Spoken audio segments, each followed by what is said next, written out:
lot of fun in this next session. We have a couple pieces of content still lined up for the afternoon, and I'm really excited about this one. We're gonna workshop a bit. I'm gonna give you an opportunity to think expansively and creatively in a session that we're calling How Artificial Intelligence Can Help You Find White Glove Experience in Every Town.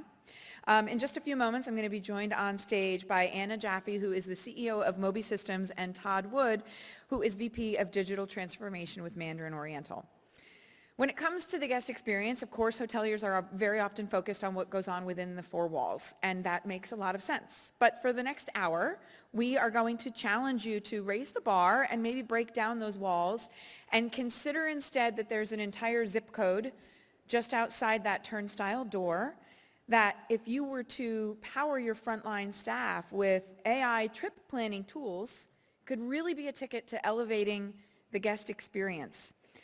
So in this interactive workshop, we're going to start by hearing a little bit about how technology, which is really just in its infancy, has the potential to enable this type of experience, and what Mandarin Oriental is doing on their journey as a part of this experience as well. And then we're going to turn the tables and have everyone in the room think about the potential beyond their four walls and just what's outside that door.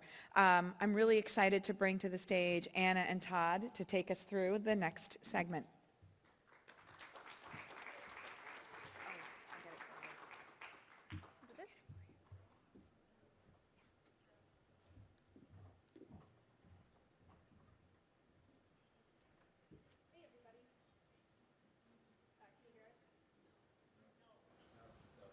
We'll just give this, there you go. Now we have cool sound. Awesome, yeah, so my name's Anna. I'm CEO at Moby. And I'm Todd Wood with Mandarin Oriental. Awesome, yeah, so it is really great to be here. We're really excited. We have an hour. So during this hour, we're going to break the session into 3 chunks. So the first chunk, Todd and I are going to present a little bit and share some of our experiences. The second chunk, we're going to invite you to work together, and then there'll be some reporting back at the end on everything that we learn. Now we'll see if the slides work. Now we'll see if the slides work. There you go. So great. Amazing. Okay, so we wanted to kick things off with a way to sort of set the stage. This is one of my favorite little thought experiments. It's called the 9-dot problem. How many people have done the 9-dot problem before? Awesome, we have a center line person. Great, so the goal of this little puzzle is, you can do it with your mind, you can do it on paper if you have paper in front of you, is basically to connect the 9 dots with 4 straight lines, and the only rule is you can't lift your pencil off the paper. So I'll give you 20 or 30 seconds just to think about how you'd solve the problem.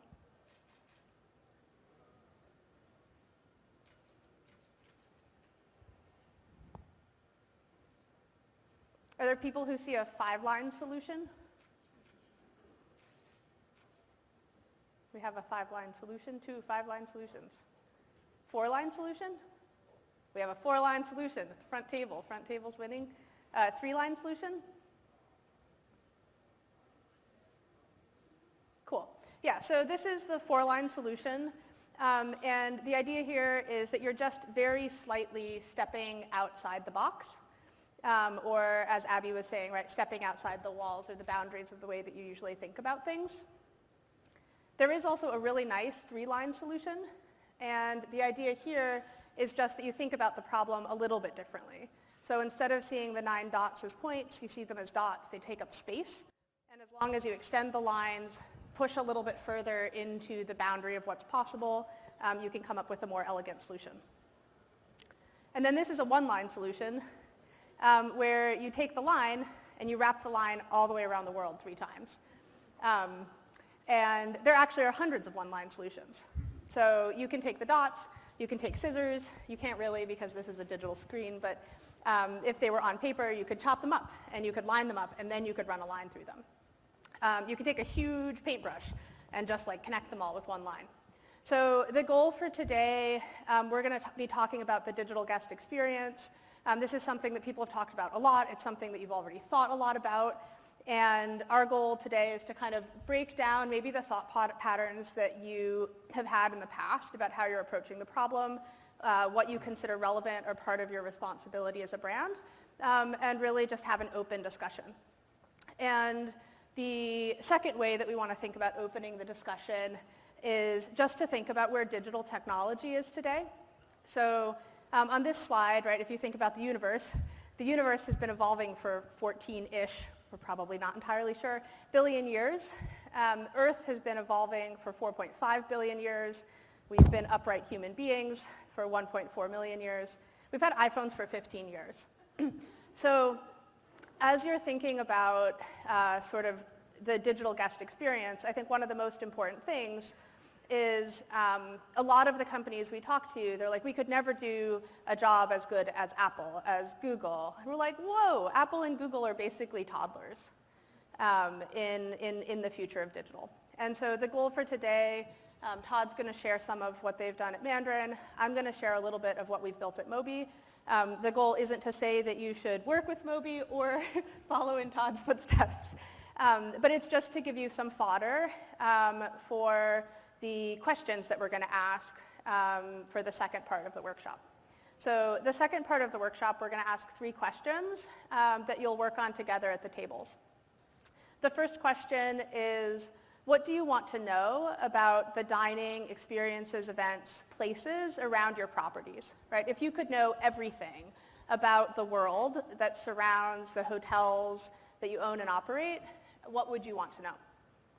The second question is, what do you want to know about the guest, right? Who they are, what they love, where they want to travel, what they want to spend their money on. If you could know anything about them, what would that be? And then the third question is sort of really the point of the workshop, and it's really to start imagining, assuming you had this information on place, assuming you have this information on the customer, how do you use that to develop a really evolved digital experience? HT Next exceeded all of our expectations. We were sort of thinking we'd have 5 tables of people. And so maybe we would organize the 5 tables by the 5 digital stages for sort of trip planning or destination discovery. We'd have one for before booking, one for right after booking, one for 3 days out, one for once the guest is in destination. Because we have this whole space, I think we're going to leave the tables as they are. We'll just ask you to maybe merge so that there's as many people talking together as possible. So before we go further, Todd's going to talk a little bit about his experience at Mandarin leading digital transformation. Thanks, Anna. So I guess as I describe this, it's probably the 4-line solution in that it's relatively straightforward, but takes hard work and a little bit outside the box of what we've done historically. And we came to this journey from an internal standpoint, really thinking about leisure experiences for our guests, many more leisure travelers these days, very high value for us, and what do those leisure travelers want? We also, in parallel, had a hackathon that was sponsored by our parent company to say what could be done to help, from a technology standpoint, help the guest in their experience. And what came out of that was something called a digital concierge. And as we looked at the digital concierge and the capability that entailed, we took a step back and said, one of the things our CEO says about hotels and loyalty is the reason people come back to a hotel is either the location in the hotel, the place, or it's somebody they met who really did something special for them. And we like to think, I can't, from an IT standpoint, I can't do a lot for the place, the hotel. We have great designers. But from a people standpoint, how can we help those people who love being a host to do an even better job with our guests so that the guests remember them and they have something, that it's a special relationship and tie to Mandarin. So if we look at how that journey then, if we think about it, then we're really about not necessarily a digital concierge.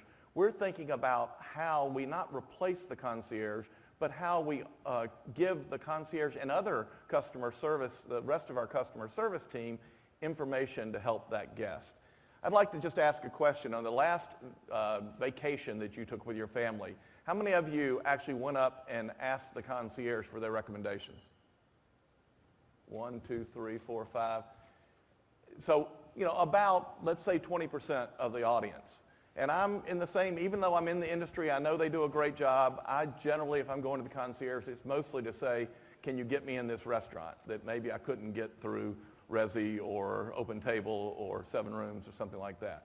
And so as we look at how our colleagues are potentially being replaced by technology, or at least certainly people are using technology instead of their knowledge, how can we help them? How can we help them be smarter than the technology that they can find on Google and frankly that Anna provides? So, and that's what we're working on together is how can we make our people smarter, because people with technology can be smarter than technology alone forever. And so, how do we do that? And so if you look at this journey, what we've implemented to date is the idea of a guest going through, being inspired by the website, booking a vacation, and then looking at the opportunity for experiences, but then we send them an invitation to say, can we help you curate your stay? And then as part of that invitation, they click on a link and they see these wonderful experiences that we put together for them. It's a small group today. Maybe it's 100 different things that they might want to do. But the key is it gets us started in a conversation with those guests, and they start looking at us in a different way of being able to help them with their stay.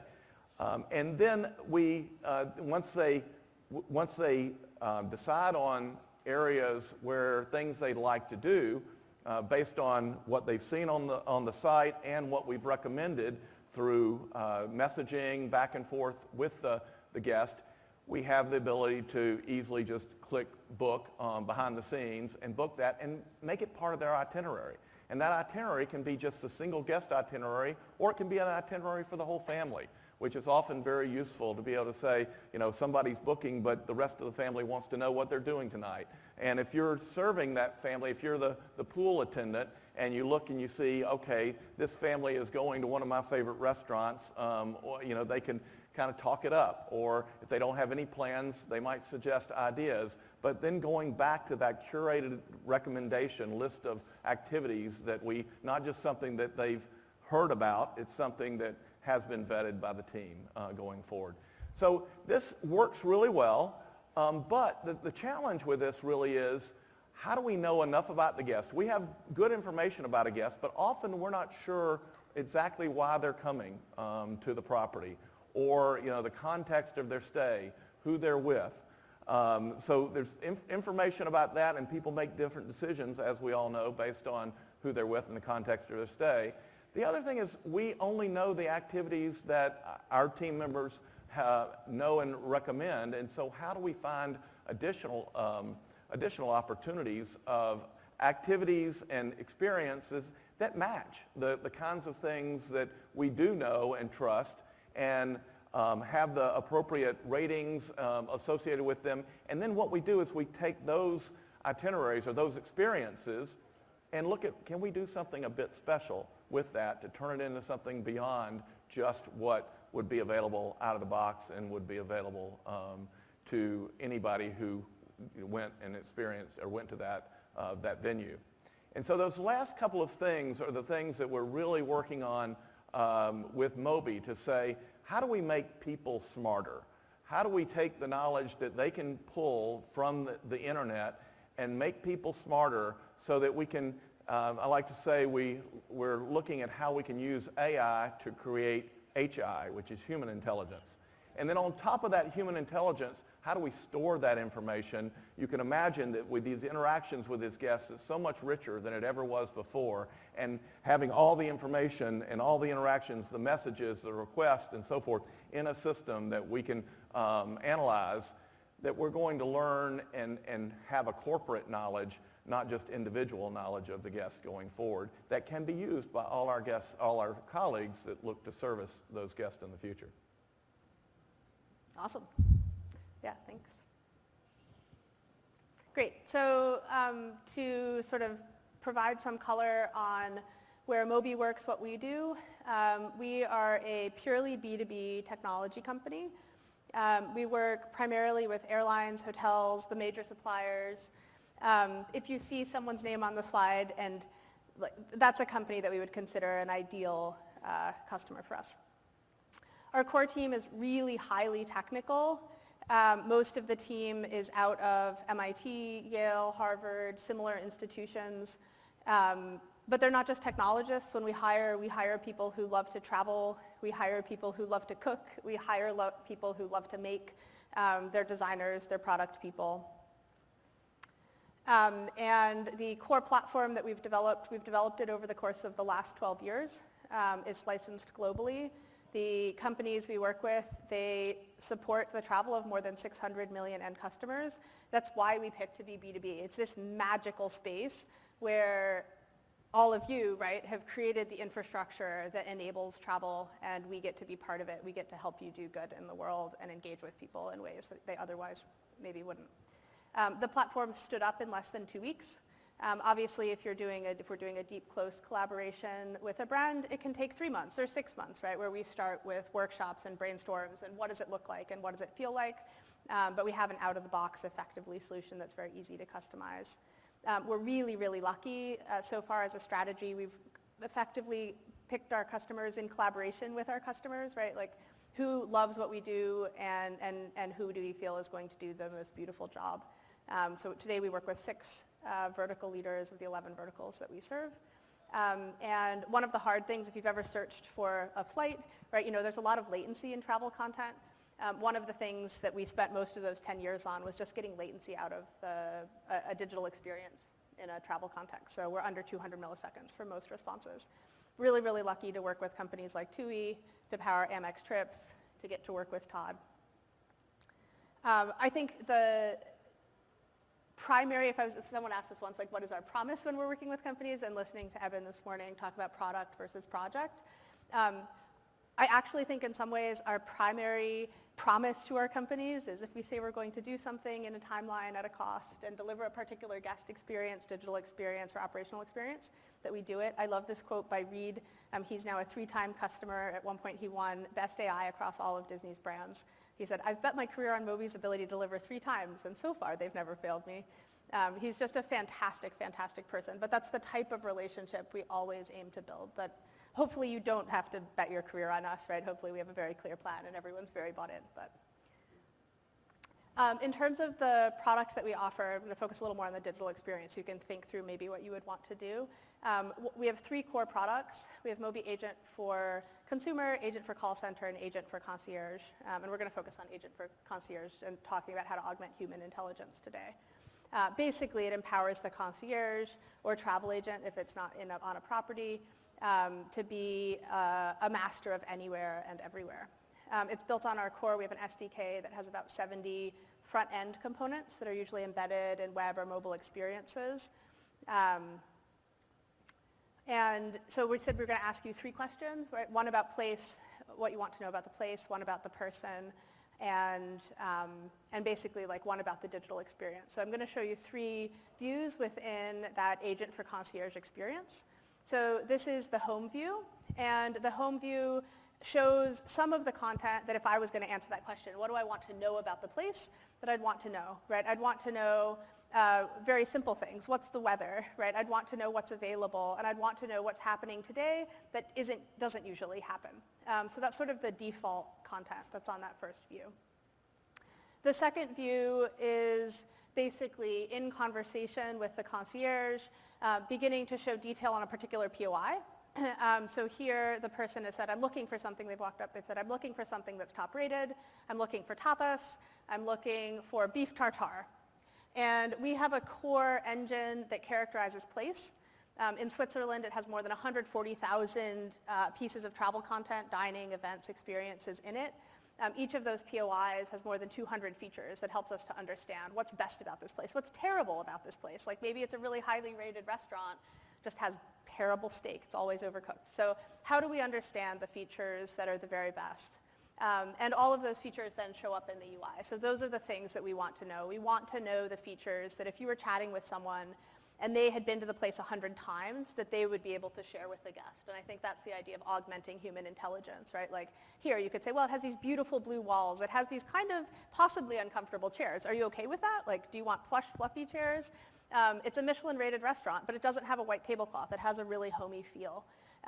Is that what you're looking for? Or are you looking for some, like, this is the chef, this is the cuisine, these are the best dishes, these are the hours of operation, and then all of the sort of basics, right? This is how you reserve it, this is if you want to click the website, these are the hours when it's closed. So if the guest says, hey, could I go tomorrow? You can be like, yeah, let me, of course. Or no, sorry, it's not open.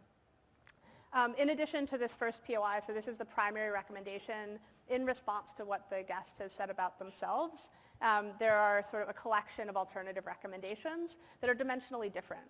So that are fancier, that are less expensive, that are closer to the hotel or the property, that are maybe more of a hike, right? This could be an hour away, but it's a beautiful fit.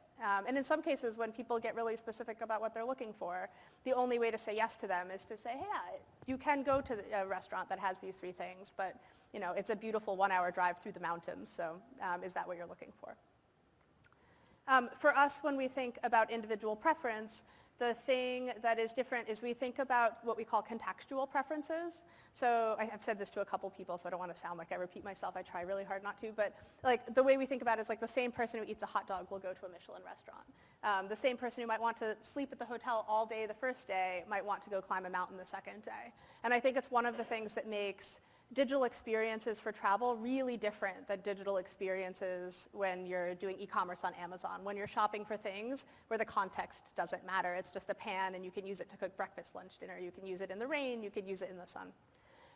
So we use this really rich understanding of who someone is and the place then to begin to build small plans collaboratively with the concierge. In this case, the guest has walked up. They've said, there are 2 of us. We have maybe 3 hours. These are the things we're looking for, hiking, dinner, and a spa.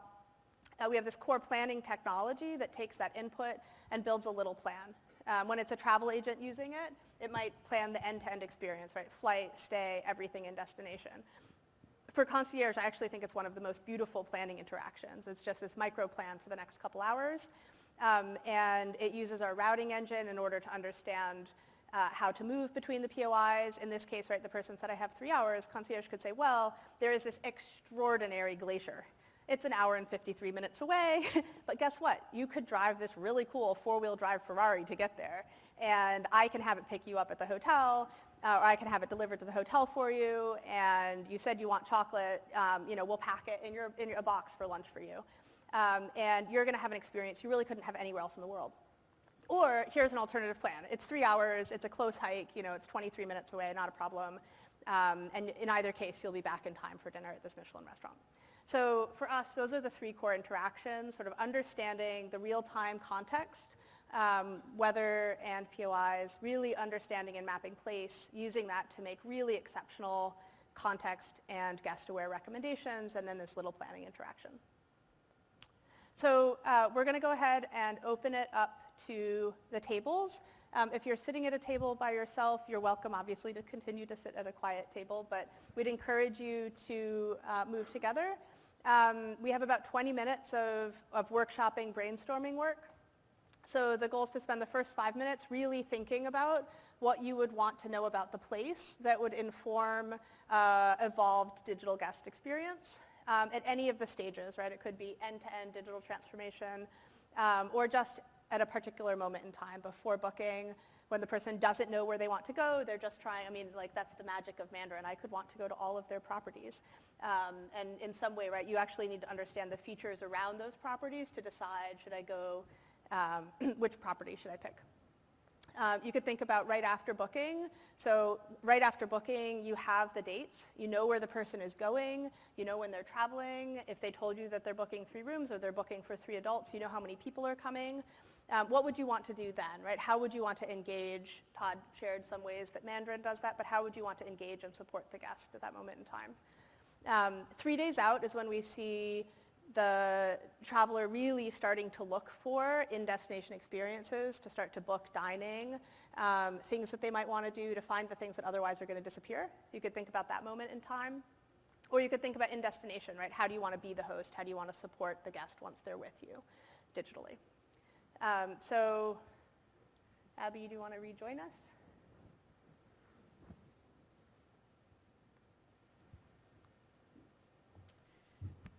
I'm very excited about this next segment. We're going to kind of unleash the room to collaborate a little bit. So that was fantastic content, and thank you for teeing it up. Anna and Todd, I think you can come on down and join the audience, and they're going to sort of filter through the tables while we have you start to do a little bit of work.